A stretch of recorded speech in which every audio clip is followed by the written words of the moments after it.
আমার সাথে অন্যায় হয়েছে, অবিচার হয়েছে, আমার পরিবারের সাথে হয়েছে, আমার বাবাকে হত্যা করা হয়েছে, আমার মায়ের সাথে অন্যায় করা হয়েছে, তাকে অত্যাচার করা হয়েছে, আমার ভাই মৃত্যুবরণ করেছে এই অত্যাচারের কারণে।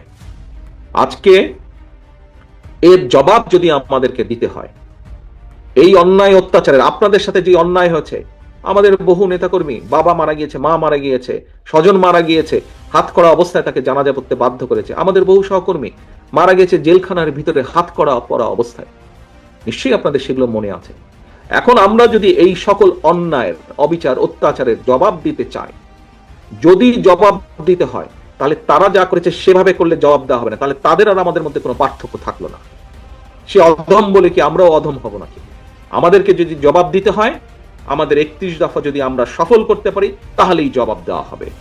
দেশি এবং বিদেশি ষড়যন্ত্রকারী যারা দেশি এবং বিদেশি ষড়যন্ত্রকারী, যারা চায় না এদেশে গণতন্ত্র প্রতিষ্ঠিত হোক, যারা চায় না এই দেশের মানুষ রাজনৈতিকভাবে এবং অর্থনৈতিকভাবে সফল হোক, স্বাবলম্বী হোক, যারা এটা চায় না, আমরা যদি 31 দফা সফল করতে পারি, তাহলে মানুষের ভোটের অধিকারকে প্রতিষ্ঠিত করতে পারি, তাহলেই তাদেরকে আমাদের জবাব দেওয়া হবে।